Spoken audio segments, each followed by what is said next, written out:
نہ دنیا میں وہ بھلائی اور خیر پا سکتا ہے، اور نہ ہی دنیا میں تو چلو زندگی ایک لمیٹڈ چند سالوں کی ہے، لیکن جو آخرت میں اللہ کی رحمت سے محروم ہو گیا تو پھر اب وہ ہمیشہ کے لیے آگ میں اور ہمیشہ کی بربادی میں مبتلا ہو جائے گا۔ تو اللہ سبحانہ و تعالی ہمیں اپنی رحمت میں رکھے ہمیشہ، اپنے فضل میں رکھے ہمیشہ۔ وقال لَأَتَّخِذَنَّ مِنْ عِبَادِكَ نَصِيبًا مَفْرُوضًا،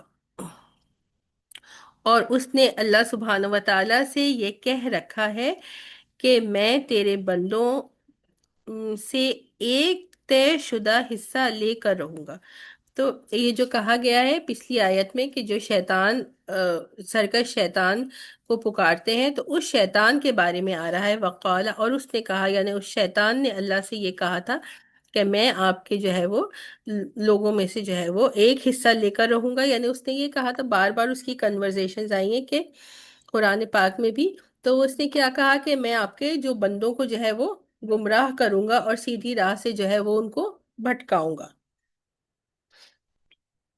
مزید جو شیطان نے کہا تھا وہی یہاں پر آ رہا ہے 119، وَلَا أُضِلَّنَّهُمْ وَلَا أُمَنِّيَنَّهُمْ وَلَا آمُرَنَّهُمْ، کہ وہ کہہ رہا ہے کہ ضرور میں اللہ سبحانہ و تعالیٰ سے اس نے کہا تھا کہ میں ضرور بضرور، اس میں حد سے زیادہ تاکید آ رہی ہے کہ جس اسلوب سے وہ شیطان بات کر رہا ہے کہ میں ضرور ہر صورت میں ہر حال میں ان لوگوں کو یعنی اللہ کے بندوں کو جو ہے وہ گمراہ کروں گا۔ وَلَا أُمَنِّيَنَّهُمْ، اور میں ان کو جو ہے وہ ان کی جو ہے وہ آرزوؤں میں جھوٹی تمناؤں میں یعنی جس کا حقیقت سے کوئی تعلق نہیں ہے اس میں مبتلا کر دوں گا۔ وَلَا آمُرَنَّهُمْ، اور میں ضرور ان کو جو ہے وہ حکم دوں گا، یعنی کہ برائی کا اور غلط کام کا حکم دوں گا۔ اور پھر آگے کیا ہے، فَلَا يُبَتِّكُنَّ آذان الانعام ولا آمرنهم فلا یغیرن خلق اللہ، تو وہ کہہ رہا ہے شیطان کے یقیناً جو ہے وہ میں ان کو جو ہے وہ اس چیز میں مبتلا کروں گا کہ وہ جو جانوروں کے کان ہیں ان کو کاٹ دیں۔ یہ ان کی ایک جو ہے وہ رسم تھی عربوں کی، اور میں ان کو ضرور اس بات کا حکم دوں گا کہ وہ اللہ کی تخلیق میں تغیر پیدا کریں، اس کو چینج کر دیں۔ وَمَن يَتَّخِذِ الشَّيْطَانُ وَلِيًّا مِن دُونِ اللَّهِ فَقَدْ خَسِرَ خَسْرَانًا مُبِينًا، کہ جس نے جو ہے جی خسران نہیں ہے۔ ہاں خسران مبینہ، اور جس نے جو ہے وہ شیطان کو اپنا دوست بنا لیا اللہ سبحانہ و تعالی کے سوا، تو یقیناً وہ کیا ہے، وہ ایک بہت کھلے خسارے میں ہے، ایک ایسا خسارہ جو کہ کلیئر اور ایویڈنٹ ہے۔ اچھا، تو یہ تو شیطان نے کہا تھا، اب اس میں کیا کہا تھا کہ میں ان کو دو کام ان سے کرواؤں گا۔ ایک تو کیا کہ وہ جو ہے وہ انعام کسے کہتے ہیں، انعام کہتے ہیں مویشیوں کو، کیٹل کو کہتے ہیں، تو کیٹل کے ساتھ وہ کیا کریں گے، ان کے کانوں کو کاٹیں گے۔ تو مشرکین مکہ کا یہ ایک طریقہ تھا جس کی طرف یہاں پہ اشارہ کیا جا رہا ہے کہ وہ کیا کرتے تھے کہ کچھ جانوروں کو، کیٹل میں کیا آ جاتا ہے آپ کا، گائے آ جاتی ہے، آپ کی بکریاں آ جاتی ہیں، آپ کے شیپ آ جاتے ہیں اور اونٹ آ جاتے ہیں، تو ان کے کیا کرتے تھے، ان کو جو ہے وہ مختص کر دیتے تھے، اسپیسیفکلی کر دیتے تھے کہ یہ ہمارے بتوں کے لیے، اور پھر کیا کر دیتے تھے، ان کے کانوں کو کاٹ دیتے تھے، اور پھر ان کو بس یوں چھوڑ دیتے تھے کہ اس کو جو ہے کوئی کچھ نہ کہے۔ میں نے اس طرح سے وہ دیکھا ہے، ہندو بھی ایسے کرتے ہیں کہ گایوں کو چھوڑ دیتے ہیں اپنے بھگوانوں کے نام پر کہ جو ہے وہ بس جہاں جائیں جہاں سے کھانا چاہے، تو ایگزیکٹلی اس زمانے میں جو ہوتا تھا وہ آج بھی ویسے ہی ہوتا ہے کہ ان کا کیا ہوتا ہے کہ وہ جا کر جہاں سے جو ہے وہ کھانا چاہے کھا لیں، وہ ہماری بھگوان ہے یہ، تو وہ لوگ بھی اسی طرح سے کرتے تھے کہ جانوروں کو خاص کر دیتے تھے کہ ہمارے بتوں کے جانور ہیں، ان کے کانوں کو کاٹ دیتے تھے تاکہ پتہ چل جائے کہ یہ وہ خاص ہیں جو بتوں کے جانور ہیں۔ اب اس سے جو ہے نا کوئی فائدہ نہیں اٹھا سکتا، یعنی نہ اس کا کوئی دودھ استعمال کر سکتا ہے کسی بھی طرح، نہ اس سے کوئی کام کروا سکتا ہے کہ اگر آپ کچھ کام کرواتے ہیں تو اس سے فائدہ حاصل ہوتا ہے، تو اس سے کسی طریقے کا کوئی فائدہ نہیں اٹھا سکتا، اور ان کو چھوڑ دیا جاتا تھا کہ وہ جہاں سے جائیں، جو چاہیں جدھر جائیں جو ہے وہ جائیں، کھائے پیے، کوئی ان کو کسی طرح سے روک بھی نہیں سکتا تھا۔ تو ایک یہ بات یہاں پر بتا دی گئی، اور دوسری بات کیا گئی، کہا کہ میں ضرور ان کو حکم دوں گا کہ وہ اللہ کی تخلیق میں تغیر کرے۔ وہ مخلوق میں کچھ بھی آ سکتا ہے، لیکن اسپیسیفکلی حدیث سے کیا ثابت ہوتا ہے کہ انسان، حدیث میں تین چیزیں آتی ہیں جس کے بارے میں آپ صلی اللہ علیہ وسلم نے ایسا کرنے والوں پر لعنت فرمائی ہے، اور اس کو اسی چیز کی تفسیر ہے یہاں پہ، تغییر من خلق اللہ، کہ اللہ کی جو تخلیق ہے اس کو چینج کرنا۔ تو اس میں سب سے پہلے کیا بات آ رہی ہے؟ آئی بروز بنانا۔ جو عورت آئی بروز بناتی ہے، کسی دوسرے کی بناتی ہے، اور جو خود کہتی ہے کسی اور سے کہ میری بناؤ، تو بنانے جس کی بنا رہی ہے اور جو بنا رہی ہے وہ دونوں ملعون ہیں، ان پر اللہ کی لعنت ہے۔ اور آئی بروز بنانا ہم لوگ کا کتنا زیادہ جو ہے وہ کامن ہے۔ مونچھوں کے بارے میں نہیں ہے، آپ بنا سکتی ہو کیونکہ اس میں، اچھا باقی فیشل ہیئر کے بارے میں بتا دیے، صرف آئی بروز کا ہے، باقی آپ کو فیشل ہیئر ریموو کروانا ہے اور باڈی ویکس کروانی ہے یا کسی اور طریقے سے؟ جی میں بتا رہی ہوں ایک منٹ۔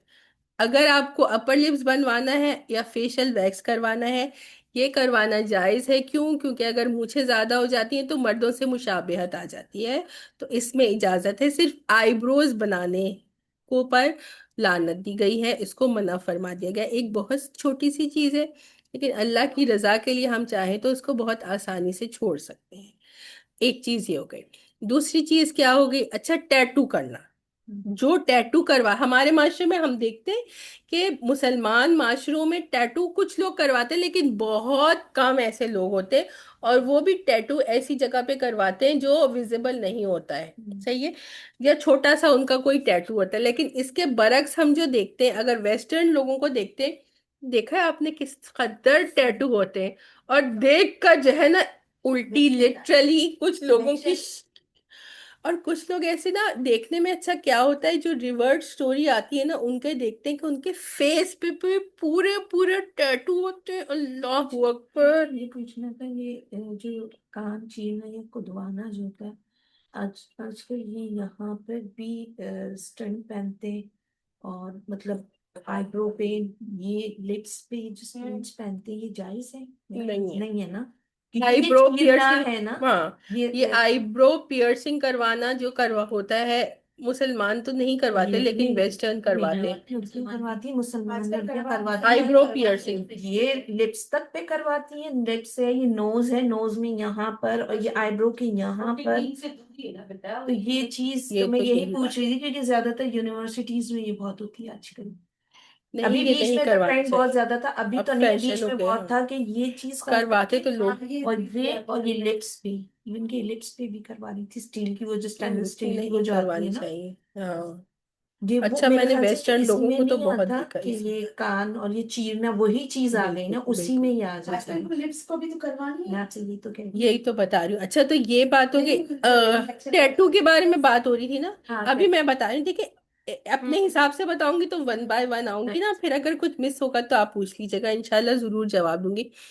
اچھا ٹیٹو کو ہم اتنا برا سمجھتے ہیں ہمارے معاشرے میں، نہیں تو آپ دیکھیں نا کہ آدھی چیزوں کو ہم نے اپنا لیا ہے کہ ٹیٹو پہ لعنت ہے تو ہم اس سے دور رہتے ہیں، لیکن اسی سیم حدیث میں جو آئی برو بنانے کی لعنت ہے، بنانے اور بنوانے کی، تو وہ ہم کر رہے ہوتے ہیں۔ تو دین کا نا ہم نے پارٹس میں ڈیسائیڈ کر لیا کہ یہ ہمارا جو ہے وہ، اس کو ہم اپنا لیتے ہیں اور اس کو ہم چھوڑ دیتے ہیں۔ یہ دو چیزیں ہو گئی۔ حدیث میں جو تیسری چیز ہے وہ کیا ہے؟ ایکسٹینشنز لگوانا۔ آج کل کتنا ایکسٹینشنز لگواتے ہیں، ایکسٹینشنز لگوانے پر بھی جو ہے وہ لعنت کی گئی ہے۔ اچھا اب ایکسٹینشنز لگانے میں جو ہے وہ کچھ جو ہے وہ مختلف جو ہے وہ علماء کرام کی رائے ہوتی ہیں، تو اس میں کچھ علماء کرام نے اس بات کی اجازت دی ہے. اچھا، ایکسٹینشن میں جب ہیئر ایکسٹینشنز آ جائیں گی تو اسی طرح سے آپ کی آئی بروز وغیرہ کے بارے میں بھی آ جائے گی. تو کچھ لوگوں کا فتویٰ جو ہے وہ تھوڑا زیادہ سخت ہے کہ کسی طرح کی بھی نہیں لگانی چاہیے. لیکن کچھ علماء کرام نے جو ہے اس میں تھوڑی سی جو ہے وہ گنجائش دے دی ہے. وہ گنجائش کیا ہے کہ اگر جو ہے وہ نیچرل ہیئر کی ہے تو وہ نہیں لگائی جا سکتی، لیکن اگر آرٹیفیشل ہیئر ہے تو پھر وہ لگائی جا سکتی ہے. تو اس میں جو تھوڑا سا اختلاف تھا وہ میں نے آپ کو بتا دیا. اب اگلی بات جو یہ آ رہی تھی، آج کل جو یہ بوٹاکس وغیرہ کروایا جاتا ہے، یہ تغیر من خلق اللہ ہی میں آ جاتا ہے، اس کی اجازت نہیں ہے دین میں. اس کے علاوہ اور کیا چیز ہے، آج کل کتنا فیشن بن گیا ہے کہ آپ یہ جو سرجریز ہوتی ہیں، اگر کسی کے ساتھ کوئی مسئلہ ہے، کسی کی کوئی تکلیف ہے، تو پھر جو ہے وہ اس کی سرجری آپ کروا لیں. کیا کہتے ہیں اس کو ورڈز؟ Cosmetic surgery. جی جزاک اللہ سے نصرت. کاسمیٹک سرجری جو ہے وہ، اگر تو کسی کے ساتھ ظاہری بات ہے کوئی مسئلہ ہے، کوئی تکلیف ہے، تو اس کی اجازت ہے. لیکن جو ہم اپنے حساب سے جو وہ کر لیتے ہیں کہ ہماری ناک صحیح نہیں ہے یا ہمارا جو ہے وہ جو بون صحیح نہیں ہے، اس حساب سے جو کاسمیٹک سرجری کروائی جاتی ہے تو یہ بھی تغیر من خلق اللہ ہی میں آ جاتی ہے. یہ نہیں کروانا چاہیے. اللہ نے جی لیزر تو آپ ہیئر ریموونگ کے لیے کروا رہے ہیں نا، تو آپ فیشل ہیئر یا باڈی ہیئر کے لیے کروا رہے ہیں، اس کی تو اجازت ہے. آئی بروز پھر وہی بات آ جاتی ہے کہ نہیں. جی یہی میں کہہ رہی ہوں، کاسمیٹک سرجری جو یہ کروا رہے ہوتے تو اس کی اجازت نہیں ہے. اللہ نے جس طرح بنوایا. بالکل. تو اور بھی مزید اس میں آج کل جو ہے وہ بہت ساری ایسی چیزیں ہیں جو جی بنا رہے ہیں اپنے آپ کو. وہ تو خیر بس جتنا جو ہے وہ شیطان کے پیچھے لگ جائیں گے تو وہ انہی چیزوں میں ڈال دیتا ہے.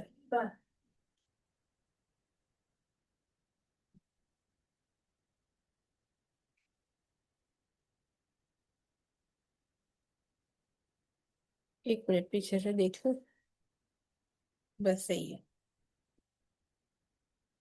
120 یعدہم ویمنیہم وما یعدہم الشیطان الا غرورا. وہ تو ان سے وعدے کرتا ہے اور انہیں آرزوؤں میں مبتلا کرتا ہے، جبکہ حقیقت یہ ہے کہ شیطان ان سے جو بھی وعدے کرتا ہے وہ دھوکے کے سوا کچھ بھی نہیں. تو ان کو جو بھی وہ وعدے کر رہا ہے یا ان کو جو جھوٹی آرزویں ان کے دلوں میں ڈال رہا ہے، وہ کیا ہے، وہ صرف دھوکا ہے کہ دنیا میں تو اس کے پیچھے پڑ گئے اور اس کے جو ہے وہ کہنے میں آ کر جو ہے وہ غلط کام کر لیے، لیکن پھر کیا ہوگا کہ آخرت میں پھر اس کا حساب دینا ہوگا اور اس کی جزا ملے گی.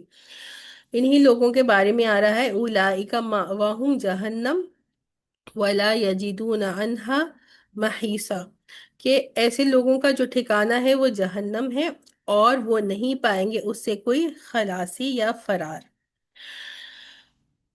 اللہ تعالیٰ جو ہے وہ ہم سب کو جہنم سے بچائے اور اللہ تعالیٰ اپنی رحمت سے، اپنے کرم سے ہم سب کو جو ہے وہ جنت میں داخل کرے. وہی اگلی بات وہی آ رہی ہے. ہمیشہ ایسا ہوتا ہے کہ جب کسی گناہ کے بارے میں اور جہنم کا جو ہے وہ بتایا جاتا ہے کہ گناہ کرنے والوں کو جہنم میں ان کا ٹھکانہ بنے گا، تو پھر اگلی ہی آیات میں اللہ سبحانہ وتعالیٰ اپنی رحمت کا اظہار کرتے ہیں اور نیک لوگوں کا انعام بتاتے ہیں. تو 122 والذین آمنوا وعملوا الصالحات سندخلهم جنات تجری من تحتها الانہار خالدین فیہا ابدا وعد اللہ حقا ومن اصدق من اللہ قیلا. اور جو لوگ ایمان لائے اور انہوں نے عمل صالح کیے تو یقیناً ہم ان کو داخل کریں گے ایسے باغات میں کہ جن کے نیچے جو ہے وہ جنت نہریں بہتی ہیں، خالدین فیہا ابدا، وہ ہمیشہ اس میں رہیں گے.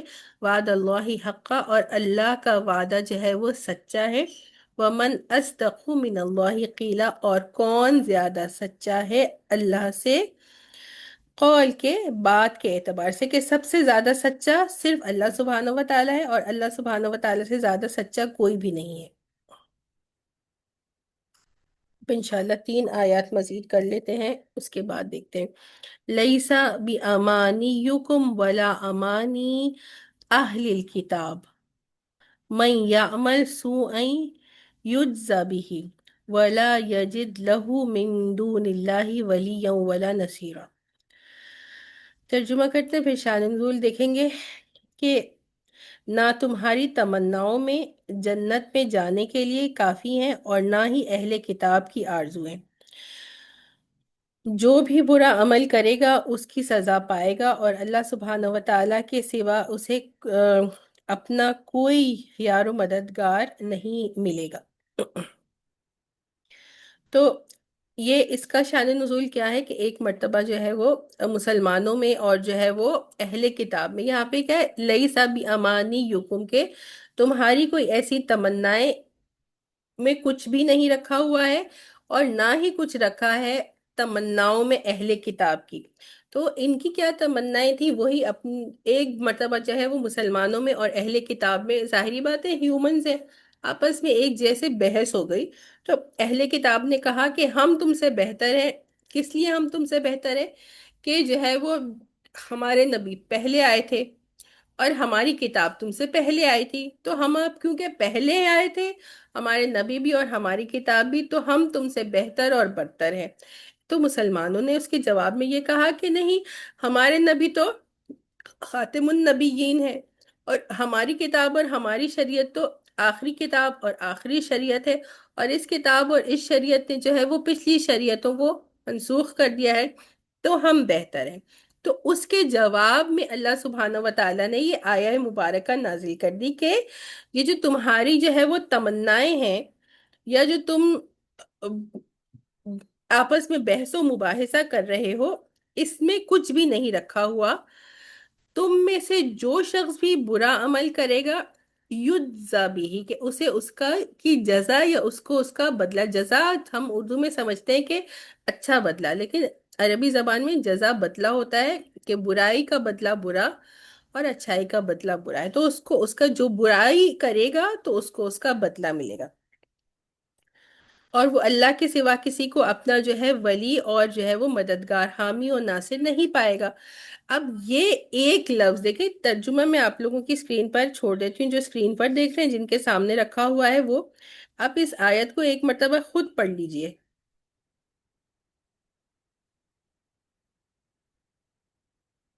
اس آیت مبارکہ میں آپ کو کوئی ایسی چیز سٹرائک کر رہی ہے تو مجھے بتائیے، یا نہیں کوئی ایسی بات ہے جو بہت ہی زیادہ دل پہ چوٹ لگتی ہے جس سے؟ زیادہ تر ہم اپنے خیالات پہ چلتے ہیں، اپنی طرف سے کرنا سارے کہ ہم یہ سمجھ رہے ہیں، ہمارا کہنا، ہمارا سمجھنا ہی ہے، ہماری اپنی تھنکنگ ہم دیکھتے ہیں۔ ہم اپنی تھنکنگ پر چلتے ہیں، اچھا۔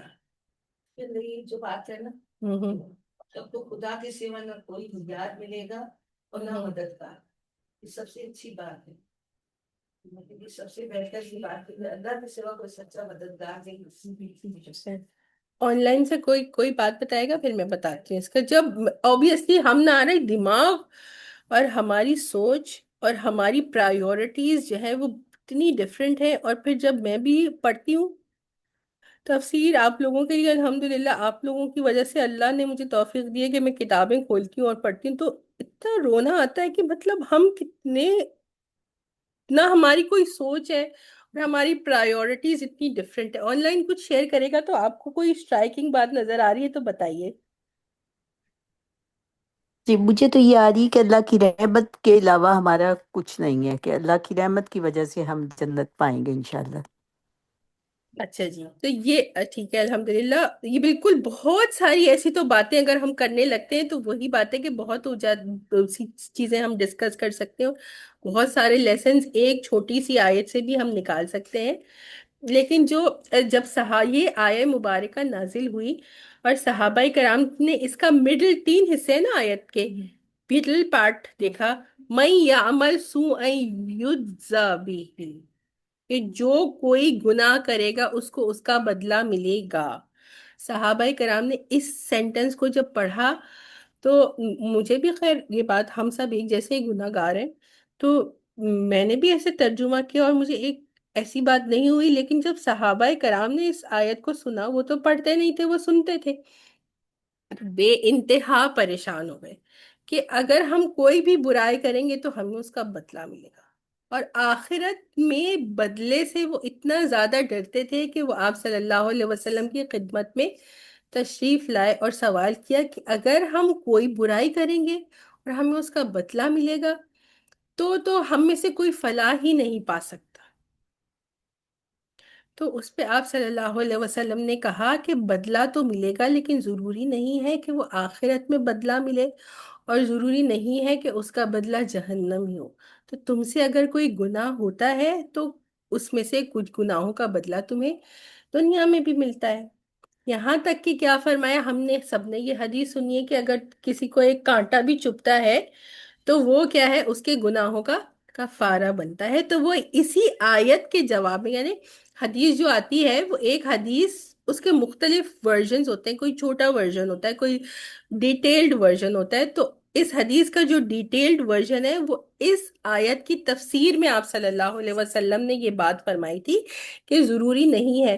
اور ایک اور جو ہے وہ روایت میں کیا آتا ہے کہ حضرت ابو بکر صدیق جو ہے، وہ ظاہری بات ہے سب سے بہتر جو انبیاء کرام کے بعد انسانوں میں ہے وہ حضرت ابو بکر صدیق ہیں، تو ان کے بارے میں یہ بات آتی ہے کہ وہ، اور روایت حضرت عائشہ سے ہے کہ وہ جب انہوں نے اس کو پڑھا تو وہ بہت پریشان ہو گئے، اور آپ صلی اللہ علیہ وسلم کی خدمت میں آئے اور کہا کہ پھر اگر ہمیں ہر گناہ کا بدلہ ملے گا تو ہم کیسے فلاح پائیں گے، ہم میں سے کوئی نہیں بچ سکے گا۔ تو آپ صلی اللہ علیہ وسلم نے ان سے یہ کہا کہ جو تم بیمار ہوتے ہو، تمہیں بخار ہوتا ہے، تو یہ بھی کیا ہے، تمہارے گناہوں کا کفارہ ہے۔ تو پھر جب اس تفسیر کو ہم دیکھتے ہیں اور اس بات کو ہم سمجھتے، تو یہ اللہ کی کتنی بڑی رحمت ہے کہ ہر گناہ کا بدلہ آخرت میں نہیں مل رہا، کچھ گناہوں کا بدلہ ہمیں دنیا میں یا ہمارا اس طرح سے اللہ تعالیٰ ہمارے لیے کفارہ بنا دیتے ہیں ہم مشکلوں کو۔ تو یہ اللہ کی کتنی رحمت ہے کہ اگر ہر چیز، جو ہم تو کتنے گناہ گار ہیں، لاکھوں گناہ ہم نے ابھی تک کر لیے، ہر گناہ کا اگر بدلہ آخرت میں ملے گا تو پھر ہمارا کیا ہوگا۔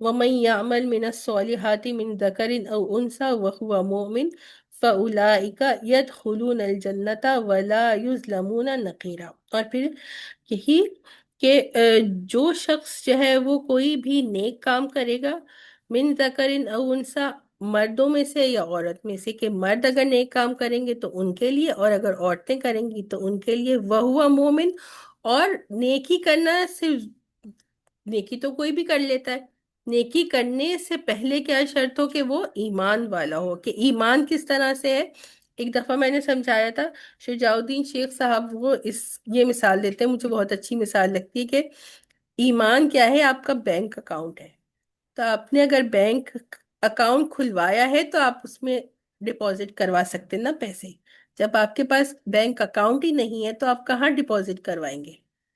تو ایمان جو ہے وہ بینک اکاؤنٹ ہے، تو ایمان ہوگا تو آپ نے اکاؤنٹ اپنا کھول دیا، اب آپ نے نیکیاں کی تو آپ اپنی نیکیوں کو اپنے اکاؤنٹ میں ڈپازٹ کروا رہے ہیں۔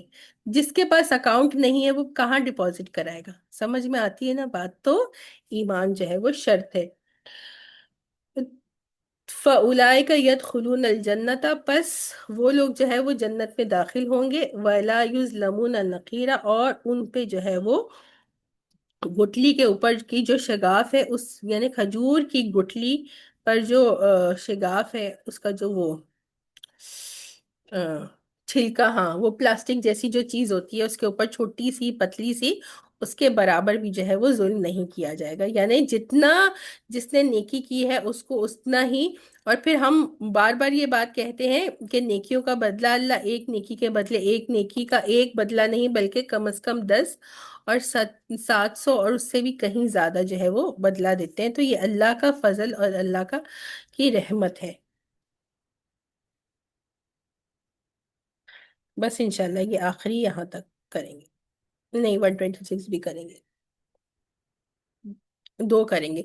ومن احسن دینا ممن اسلم وجهه لله وهو محسن واتبع ملة إبراهيم حنيفا واتخذ الله إبراهيم خليلا۔ اور اس شخص سے بہتر کس کا دین ہوگا کہ جس نے اپنے چہرے کو اپنی سمت کو اللہ سبحانہ و تعالیٰ کے آگے جھکا دیا ہو جبکہ وہ نیکی کا خوگر بھی ہو، اور جس نے سیدھے سچے ابراہیم علیہ السلام کے دین کی پیروی کی ہو۔ اور یہ معلوم ہی ہے کہ اللہ سبحانہ و تعالیٰ نے ابراہیم علیہ السلام کو اپنا خاص دوست بنا لیا تھا۔ تو یہاں پر جو ہے وہ بتایا جا رہا ہے کہ نیکی کرنے کا جو کرائٹیریا ہے وہ کیا ہے، من احسن دینم ممن اسلم وجہہ، کہ اس سے بہتر کس کا دین ہے کہ جس نے اپنے چہرے کو اللہ سبحانہ و تعالیٰ کے سامنے جھکا دیا۔ ایک بات یہ ہو گئی کہ اپنے چہرے کو اللہ سبحانہ و تعالیٰ کے سامنے جھکا دیا، اور دوسری بات کیا ہو گئی، وَهُوَ محسن، اور وہ احسان کرنے والا ہے۔ تو یہ دو چیزیں بار بار ہم یہ بات کرتے ہیں، میں آپ لوگوں سے بھی پوچھتی رہتی ہوں کہ نیکی کرنے کا جو ہے وہ کیا کرائٹیریا ہے۔ ہم نیکی کرتے ہیں تو کس نیت سے نیکی کرتے ہیں؟ اللہ رب العزت خوش ہو، اللہ کو خوش کرنے کی۔ ٹھیک ہے، اللہ کو خوش کرنے کے لیے، اللہ کے لیے، یعنی کہ اس میں اخلاص ہونا چاہیے، ہے نا۔ بار بار ہم یہ بات کہتے ہیں ریاکاری نہیں ہونی چاہیے، اس پہ اخلاص ہونا چاہیے۔ تو یہ ثابت جو ہے، جو بات ہو رہی ہے نا، وہ یہاں سے ہی ہوتی ہے، ممن اسلم وجہہ للہ، کہ اللہ کے سامنے اپنے سر کو جھکا دیا، یعنی اللہ کی رضا کے لیے اس نے وہ نیکی کی۔ یہ بات ہو گئی۔ وَهُوَ محسن، اور وہ احسان کرنے والا ہے۔ تو اس کی تفسیر کیا ہوگی یہاں پر؟ علماء کرام نے یہاں پہ کیا فرمایا ہے کہ یہاں پر احسان کرنا یا محسن ہونے کا مطلب کیا ہے کہ وہ شریعت کے طریقے کو فالو کرتا ہے۔ جیسے ابھی میں نے پہلے یہ بات کی، وہ یہاں سے بات ثابت ہو رہی ہے کہ دوسری چیز کیا ہونی چاہیے، وہ اتباع سنت ہونی چاہیے، یا شریعت کا طریقہ وہ طریقہ ہو جو قرآن میں ہے اور سنت میں ہے۔ تو ہم کوئی بھی نیکی کرتے ہیں، بار بار اس چیز کو ہم ریپیٹ کرتے ہیں کہ سب سے پہلے اخلاص ہونا چاہیے، اور اس کے بعد وہ طریقہ ہونا چاہیے جو قرآن کا طریقہ ہے، یا آپ صلی اللہ علیہ وسلم نے ہمیں اپنی مبارک سنت سے سکھایا ہے۔ وَاتَّبِعَ مِلَّةَ إِبْرَاهِيمَ حَنِيفًا، اور اس نے وہ اتباع کرنے والا ہے ابراہیم علیہ السلام کی، کہ جو حنیف تھے۔ تو ابراہیم علیہ السلام کا کیا طریقہ ہے؟ جو اللہ پاک نے ابراہیم علیہ السلام، جی، لیکن ان کا طریقہ کیا ہے؟ تو صرف اللہ کے آگے جھکتے تھے، بتوں کے ہونے کے باوجود۔ یہ کہ وہ موحد تھے، وہ حنیف تھے۔ ان کی حنیف ہونے کا کیا مطلب ہوتا ہے؟ ایسا شخص جس کو اپنی، ویری گڈ، ایک ہی جس کو اپنی ڈائریکشن پتا ہے اور وہ اپنی ڈائریکشن میں چل رہا ہے۔ تو ابراہیم علیہ السلام کی ڈائریکشن کیا تھی؟ ان کی ڈائریکشن توحید تھی۔ اور پھر ابراہیم علیہ السلام کے بارے میں فرمایا وَاتَّخَذَ اللَّهُ إِبْرَاهِيمَ خَلِيلًا، اور اللہ سبحانہ وتعالی نے ابراہیم علیہ السلام کو اپنا خلیل، یعنی کہ بہت خاص دوست بنا لیا تھا۔ یہ تو ہم جانتے ہی ہیں سب کہ ابراہیم علیہ السلام کا لقب بھی کیا ہے؟ خلیل اللہ ہے۔ اور یہ آج کی آخری آیت ہے، الحمدللہ۔ وَلِلَّهِ مَا فِي السَّمَاوَاتِ وَمَا فِي الْأَرْضِ، اور اللہ سبحانہ وتعالی ہی کے لیے ہے جو کچھ بھی آسمانوں میں ہے اور جو کچھ بھی زمین میں ہے۔ وَكَانَ اللَّهُ بِكُلِّ شَيْءٍ مُحِيطًا، اور اللہ سبحانہ وتعالی ہی ہر ایک چیز کا احاطہ کیے ہوئے ہے، یعنی ہر ایک چیز اللہ سبحانہ وتعالی کے ایبسولوٹ کنٹرول میں ہے۔ تو الحمدللہ یہاں تک ہی آج کرنا تھا، اس کو اینڈ کرتے ہیں۔ ریکارڈنگ کو پھر انشاءاللہ جلدی سے کر لیں گے۔ سبحانک اللہم و بحمدک، نشہد ان لا الہ الا انت، نستغفرک و نتوب الیک۔